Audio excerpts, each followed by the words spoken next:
Bạn đã bao giờ phải đứng chờ tàu hỏa hay chưa? Cảm giác sốt ruột khi đếm từng toa, rồi thầm nghĩ sao mà nó dài thế không biết, chắc hẳn ai cũng từng trải qua. Thế nhưng nếu bạn lỡ đứng chờ một đoàn tàu mà chúng ta sắp nói ở đây, thì mình khuyên các bạn nên tắt máy xe, rút chìa khóa, đi kiếm một quán trà đá vỉa hè, nhâm nhi hết sạch rồi quay lại, may ra nó mới đi qua hết. Chúng ta đang nói về ông vua của mọi loại tàu hỏa, một con quái vật cơ khí thực thụ đã đi vào lịch sử nhân loại với chiều dài không tưởng. Chúng ta sẽ nói về cái ngày định mệnh vào tháng 6 năm 2001. Tại vùng Pilbara nắng gió và đầy bụi đỏ của miền Tây nước Úc, công ty khai thác khoáng sản BHP đã quyết định làm một việc mà cả thế giới phải nín thở theo dõi. Họ không chỉ chạy một chuyến tàu chở hàng bình thường, mà họ muốn thách thức mọi giới hạn vật lý. Đoàn tàu ấy khi lăn bánh đạt đến chiều dài chính xác là 7,352 km. Thử nhắm mắt lại và tưởng tượng xem 7,5 cây số sắt thép nối đuôi nhau nó sẽ dài như thế nào. Nếu bạn đứng ở đầu tàu và muốn đi bộ xuống cuối tàu để chào người đồng nghiệp ở toa cuối, bạn sẽ phải đi bộ liên tục trong khoảng 1,5 tiếng với tốc độ nhanh. Mà đó là trong điều kiện bạn đi trên đường bằng phẳng, chứ đi dọc theo đường ray đầy đá hộc thì chắc là phải mất cả buổi sáng. Nói về con số thì nó vô chừng lắm, nên mình sẽ ví von thế này cho bạn dễ hình dung sự khủng khiếp của nó. Nếu chúng ta đem đoàn tàu này về Việt Nam, đặt đầu tàu ở Hồ Hoàn Kiếm, thì cái đuôi của nó nằm đâu đó ở tít khoảng ở khu vực ngã tư Sở, thậm chí là xa hơn. Hay nếu bạn xếp hàng khoảng 1.500 chiếc xe ô tô con nối đuôi nhau thật sát, thì tổng chiều dài của chúng cũng chỉ xấp xỉ bằng con rồng thép này mà thôi. Khi con tàu này di chuyển, nó không còn là một phương tiện giao thông nữa, mà nó giống như một dãy núi di động, một thực thể khổng lồ đang trườn đi trên mặt đất, thách thức mọi quy luật về sức bền và lực kéo. Nhưng chiều dài chưa phải là tất cả, trọng lượng của nó mới thực sự khiến người ta phải sang chấn tâm lý. Tổng trọng lượng của cả đoàn tàu này rơi vào khoảng gần 100.000 tấn. Để dễ so sánh, một chiếc tàu sân bay khổng lồ lớp Nimitz của quân đội Mỹ, thứ được coi là thành phố nổi trên đại dương, cũng chỉ nặng được tầm đó mà thôi. Người Úc đã thực sự bắt một hệ thống máy móc kéo cả một cái tàu sân bay chạy băng băng trên đất liền suốt một quãng đường hơn 275 km. Trong đó riêng lượng quặng sắt tinh khiết mà nó chở theo đã nặng tới 82.000 tấn, đủ để xây dựng nên hàng chục tòa nhà chọc trời. Đó không phải là một kỷ lục, đó là một cuộc phô diễn sức mạnh cơ khí thượng thừa của con người. Chắc hẳn các bạn sẽ thắc mắc, làm cái quái nào mà người ta có thể kéo được một đống sắt nặng gần 100.000 tấn như thế trên đường ray mà không bị đứt làm mấy phần. Đây chính là lúc chúng ta phải ngả mũ thán phục các kỹ sư. Để vận hành cái khối khổng lồ này, họ đã phải sử dụng tới 8 cái đầu máy diesel điện. Mỗi chiếc quái vật này sở hữu công suất lên đến 6.000 mã lực, tức là tổng cộng cả đoàn tàu có sức mạnh của gần 50.000 con ngựa chiến.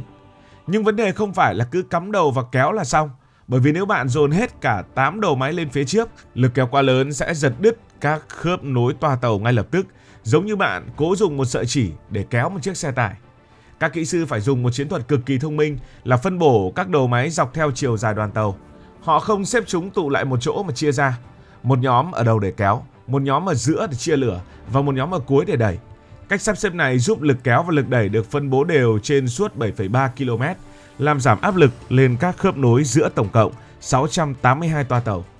Điểm mấu chốt là để 8 cái đầu máy này có thể phối hợp nhịp nhàng như một ban nhạc, chính là hệ thống điều khiển vô tuyến có tên là Lycotron. Điều này nghe có vẻ hơi khó tin, nhưng thực sự là cả đoàn tàu dài hơn 7 cây số ấy chỉ do duy nhất một người lái tàu điều khiển. Ông ấy ngồi ở khoang lái của đầu máy dẫn đầu. Mỗi khi ông ấy tăng ga hay đạp phanh, tín hiệu sẽ được truyền đi bằng sóng vô tuyến đến các đầu máy ở giữa và cuối tàu chỉ trong tích tắc.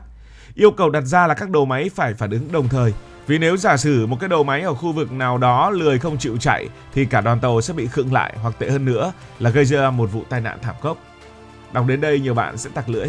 Ôi dào, mấy cái ông Tây này chắc lại rảnh rỗi sinh nông nổi, bày đặt làm tàu dài như thế để làm gì? Nhưng sự thật thì không phải như vậy. Đằng sau con số 7,3 km đó là một bài toán kinh tế cực kỳ thực dụng và sòng phẳng. Vùng Pilbara của Úc vốn được mệnh danh là rốn quặng của thế giới, với những mỏ sắt khổng lồ lộ thiên. Quặng ở đây nhiều đến mức người ta đào lên không xuể, và nhiệm vụ quan trọng nhất là làm sao mang được đống quặng đó từ hầm mỏ ra cảng biển để xuất khẩu đi khắp nơi trên thế giới nhanh nhất và rẻ nhất có thể. Thay vì phải vận hành 10 hay 20 chuyến tàu mỗi ngày, tốn thêm 10 đội lái tàu, tốn thêm chi phí điều phối đường ray và lãng phí nhiên liệu cho mỗi lần khởi động, các ông chủ đã nghĩ tại sao mình không gom tất cả vào một lần cho rảnh nợ. Việc chạy một đoàn tàu siêu dài giúp họ tối ưu hóa được mọi thứ. Tiền lương trả cho nhân viên giảm xuống, lượng dầu diesel tiêu thụ trên mỗi tấn hàng cũng thấp hơn, và quan trọng nhất là năng suất vận chuyển tăng vọt.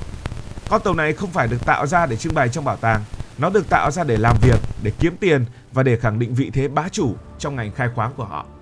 Tuy nhiên, chuyến tàu kỷ lục dài 7,3 km năm 2001 đó cũng chỉ mang tính chất là một cuộc thử nghiệm mang tính lịch sử. Các kỹ sư muốn biết giới hạn của công nghệ đường sắt hiện đại nằm ở đâu. Họ muốn kiểm chứng xem hệ thống phanh, hệ thống điều khiển vô tuyến và sức bền của đường ray có thể chịu đựng được đến mức nào. Sau chuyến đi thành công đó, dù các đoàn tàu chạy thường ngày không còn dài đến mức vô tiền khoáng hậu như vậy, nhưng nó đặt ra một tiêu chuẩn mới cho ngành vận tải toàn cầu. Nó chứng minh rằng với công nghệ không có gì là không thể, miễn là bạn có đủ can đảm để nối thêm vài trăm toa tàu nữa. Một trong những vấn đề thú vị nhất mà các kỹ sư gặp phải chính là độ cong của trái đất. Bạn không nghe nhầm đâu. Vì đoàn tàu quá dài mà mặt đất của chúng ta thì không phẳng tuyệt đối, nên có những đoạn đường ray và người lái tàu ở đầu tàu sẽ chẳng thể nào nhìn thấy cái đuôi tàu của mình ở đâu cả, bởi vì cái đuôi nó lặn mất sau đường chân trời do độ cong của quả địa cầu. Rồi lại còn chuyện thời tiết nữa. Vùng sa mạc nước Úc nổi tiếng là nơi có nhiệt độ khắc nghiệt, ban ngày nắng cháy da cháy thịt, ban đêm thì lạnh thấu xương. Và bạn biết quy luật vật lý rồi, sắt thép gặp nóng thì nở ra, gặp lạnh thì co lại. Với một khối lượng sắt thép khổng lồ như vậy, chỉ cần nhiệt độ thay đổi vài độ C thôi là tổng chiều dài của đoàn tàu cũng thay đổi. Các khớp nối giữa các toa tàu phải được thiết kế cực kỳ đặc biệt để thở theo nhiệt độ môi trường. Nếu không, chúng sẽ bị kẹt cứng hoặc đứt lìa vì áp lực quá lớn. Nhưng cái khoai nhất chính là lúc phanh tàu. Hệ thống phanh của tàu hỏa hoạt động bằng khí đén. Dù không khí di chuyển nhanh đến đâu thì nó cũng cần thời gian để đi từ đầu đến cuối.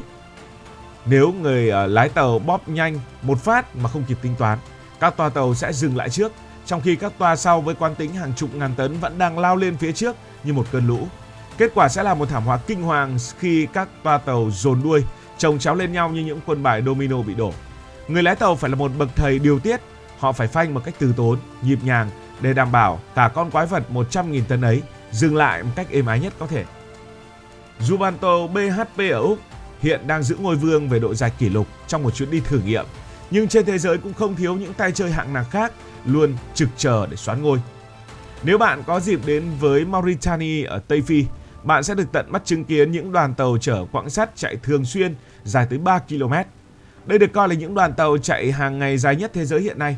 Điều thú vị và cũng có phần mạo hiểm ở đây là người dân địa phương thường nhảy lên các toa chở quặng để băng qua sa mạc Sahara rộng mênh mông. Hay ở khu vực Bắc Mỹ, những đoàn tàu hàng của Mỹ và Canada cũng thường xuyên đạt độ dài khoảng 3 đến 4 cây số để vận chuyển container xuyên lục địa.